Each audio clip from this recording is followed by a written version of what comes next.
नमस्कार दोस्तों, मेरा नाम जय कुमार तिवारी है। मैं आवास एवं शहरी नियोजन विभाग से सेवानिवृत्त सहायक अभियंता हूँ। दोस्तों, अभी लखनऊ विकास प्राधिकरण ने अपने क्षेत्र की सीमा का विस्तार करने का प्रस्ताव अपने प्राधिकरण बोर्ड से पास करा लिया है। मैं इस वीडियो में बात करूँगा कि अब जब ये क्षेत्र बढ़ जाएगा तो जो विस्तारित क्षेत्र है उसमें अभी तक जिला पंचायत नक्शा पास कर रहा था, और जब तक ये प्राधिकरण बोर्ड से शासन से स्वीकृत होकर महायोजना लागू नहीं हो जाती है तब तक जिला पंचायत ही इसका नक्शा पास करेगा इस विस्तारित क्षेत्र में। तो जब तक ये विस्तारित क्षेत्र लखनऊ विकास प्राधिकरण के मास्टर प्लान सीमा के अंतर्गत नहीं आ जाता है, मास्टर प्लान प्रभावी नहीं हो जाता है, तब तक इस बढ़े हुए क्षेत्र में जो बिल्डर्स हैं या जो हमारे उपभोक्ता हैं, जो मकान या दुकान, plot, school, nursing home, college कुछ भी बनाना चाहते हैं, वो इस भूमि का क्या उपयोग कर सकते हैं, अधिकतम कैसे इसका लाभ ले सकते हैं, और एलडीए की सीमा में आने के बाद उनकी पूर्व स्वीकृतियों पर एलडीए क्या क्या और चार्ज लगा सकता है, या वो स्वीकृति मानी जाएगी या एलडीए उसको नहीं मानेगा, क्या प्रभाव पड़ेगा, विस्तार से इस वीडियो में इसके बारे में बात करेंगे। तो आइए वीडियो शुरू करते हैं।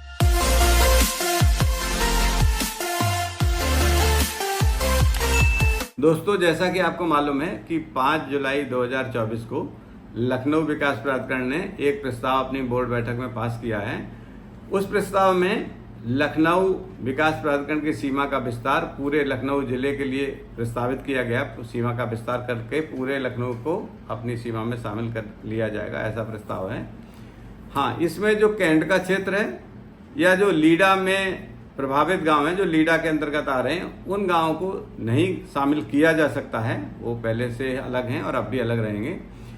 तो कितना क्षेत्रफल इसमें बढ़ जाएगा, अभी कितना क्षेत्रफल है, कौन कौन से ब्लॉक और कौन कौन सी नगर पंचायत इसमें शामिल होंगी, मैं पहले बिंदु पर ये बात करूंगा। उसके बाद बात करूंगा कि इस विस्तारित क्षेत्र का अधिकतम आप कैसे उपयोग कर सकते हैं। एलडीए की जो प्रस्तावित विस्तारित सीमा है, जो बढ़ाया जाना क्षेत्रफल है, उसमें सरोजनी नगर, काकोरी, मलियाबाद, बक्सी का तालाब, गोसाईगंज, मोहनलालगंज, ये सारे ब्लॉक जुड़ जाएंगे। और वहीं महोना, इटौंजा, मलियाबाद, नगराम, अमेठी, काकोरी, बक्सी का तालाब, मोहनलालगंज, बंथरा और गोसाईगंज की नगर पंचायत भी इसमें शामिल हो जाएंगी। इस तरह विस्तार के बाद एलडीए का क्षेत्रफल लगभग आज जो क्षेत्रफल है इससे 2.5 गुना हो जाएगा। बहुत बड़ा क्षेत्र इसमें जुड़ जाएगा। मौजूदा क्षेत्रफल लगभग 1028 वर्ग किलोमीटर है। विस्तार के बाद ये कुल क्षेत्रफल 2558 वर्ग किलोमीटर हो जाएगा। हालांकि इस विस्तार में अभी समय लगेगा। इसकी प्रक्रिया इस तरह होगी कि अभी तो प्राधिकरण बोर्ड ने, एलडीए के बोर्ड ने इसको अपने प्रस्ताव को अपने बोर्ड में पास कराया है और इसको शासन में भेज दिया है। शासन से, कैबिनेट से इसकी अनुमोदन होने के बाद फिर ये प्रस्ताव जब लौट के एलडीए के पास आ जाएगा, तब इस पर मास्टर प्लान बनाए जाने की कार्रवाई शुरू होगी। मास्टर प्लान एलडीए और town and country planning department इसका बनाएंगे मिलकर। मास्टर प्लान में विस्तारित क्षेत्र में कौन कौन से भू उपयोग कहाँ पर रखे जाएंगे, पुराने इंफ्रास्ट्रक्चर जो सड़कें वगैरह हैं, सीवर, बिजली की लाइन, पानी की लाइन, इन सब की कनेक्टिविटी विस्तारित क्षेत्र में कैसे की जाएगी, टोटल घनत्व विस्तारित क्षेत्र में कितना आने वाला है, वहाँ की सांस्कृतिक विरासत क्या है उस क्षेत्र की, उसके अनुसार मास्टर प्लान बनाया जाना प्रस्तावित किया जाएगा और विभिन्न भू उपयोग उसमें दर्शाए जाएंगे। और जब मास्टर प्लान अनुमोदित हो जाएगा उसके बाद ही विकास प्राधिकरण की सीमा के अंतर्गत इसको पूरी तरह माना जाएगा, और उसके बाद ही लखनऊ विकास प्राधिकरण इस विस्तारित क्षेत्र में मास्टर प्लान में किए गए प्राविधान और बिल्डिंग बायोलॉजी में किए गए प्राविधानों के अनुसार ही आगामी मानचित्र की या लेआउट की स्वीकृतियां प्रदान करेगा। तो इस समय में जब ये क्षेत्र विकास प्राधिकरण के अंतर्गत आया नहीं है और जिला पंचायत के पास अभी है, ट्रांसफर का समय चल रहा है, इसमें लगभग 1-1.5 साल या 2 साल का समय लग सकता है। इन 2 सालों में क्या स्थितियां बन रही हैं, कैसे आप उसका अधिकतम लाभ ले सकते हैं, मैं इस पर चर्चा करने जा रहा हूं। देखिए, अगर आपने जिला पंचायत से नक्शा पास करा लिया है तो जिन लोगों का पहले से हो गया है उनके लिए तो सबसे अच्छा ये रहेगा कि उस नक्शे के अनुसार आप बिल्डिंग अगर है, बिल्डिंग का निर्माण कर लें और उसका कंप्लीशन भी प्राप्त कर लें जिला पंचायत से। अगर आपने लेआउट पास करा लिया है तो आप लेआउट के अंतर्गत सड़कें मानक के अनुसार जैसे पास है वैसे बनाएं। सारे विकास कार्य पूर्ण कर लें और उनका कंप्लीशन सर्टिफिकेट भी जिला पंचायत से ले लें। ऐसे प्रकरणों में जिनके कंप्लीशन सर्टिफिकेट प्राप्त हो चुके हैं, चाहे वो लेआउट हो चाहे बिल्डिंग हो, उन पर विकास प्राधिकरण की सीमा के अंतर्गत आने के बाद भी कोई प्रभाव नहीं पड़ेगा। उनकी स्वीकृति एज इट इज मानी जाएगी। कोई अतिरिक्त शुल्क नहीं देना है क्योंकि उनका सारा काम पहले हो चुका है, कंप्लीशन भी प्राप्त हो चुका है। हाँ, जिन लोगों ने अभी लेआउट पास करा रखे हैं, बिल्डिंग के प्लान पास करा रखे हैं और कंप्लीशन सर्टिफिकेट प्राप्त नहीं हुआ है, उन लोगों के लिए जब विकास प्राधिकरण से अगर वो कंप्लीशन के लिए अप्लाई करेंगे तो उनका अनुमोदन तो पहले हुआ है जिला पंचायत से, वही माना जाएगा। लेकिन विकास प्राधिकरण उनसे अपनी दरों से विकास शुल्क की मांग कर सकता है। आपको डेवलपमेंट चार्ज अतिरिक्त रूप से विकास प्राधिकरण में देने पड़ सकते हैं। या बिल्डिंग आपने बनाई है, बिल्डिंग में कोई डेविएशन कर लिया है, कंपाउंडिंग का मामला है, तो विकास प्राधिकरण उनको कंपाउंडिंग के तत्कालीन जो प्रचलित नियम है उनके अनुसार ही कार्रवाई करेगा और उस पर शुल्क लेगा।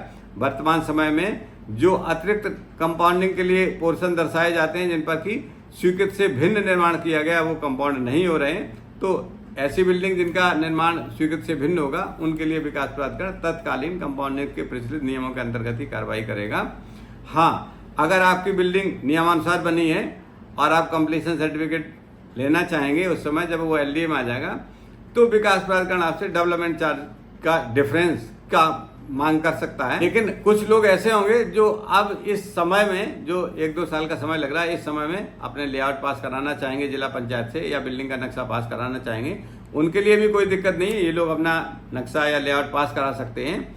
लेकिन उस लेआउट के अंतर्गत या बिल्डिंग के अंतर्गत जब वो विकास प्राधिकरण की सीमा में आ जाएगी तो जो इंडिविजुअल भूखंड ओनर्स हैं, जिनके भूखंड उसके अंतर्गत हैं, उनको बिल्डिंग प्लान या मकान का नक्शा एलडीए से पास कराना पड़ेगा। उस समय विकास प्राधिकरण या एलडीए से अपनी प्रचलित दरों के अनुसार जो विकास शुल्क है या अन्य निर्धारित शुल्क है उन शुल्कों की वसूली करेगा।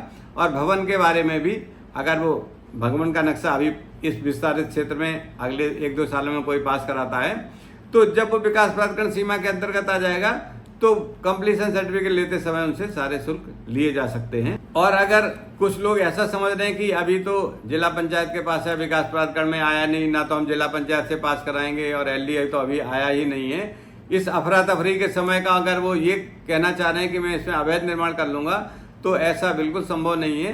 अवैध निर्माण पर जब तक जिला पंचायत के पास है, जिला पंचायत उस पर कार्रवाई करेगा विधिक रूप से, जो भी प्रावधान है उसके अंतर्गत।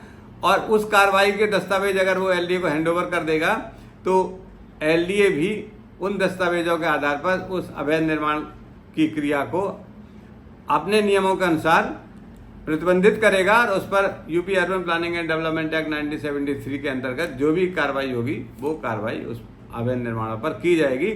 मतलब इस विस्तारित क्षेत्र में जो अवधि लग रही ट्रांसफर की, जो समय लग रहा है, उसमें अवैध निर्माणों की छूट मिल गई है। कुछ लोगों ने ऐसा समझ रखा होगा, अगर तो उनको ऐसा नहीं समझना चाहिए।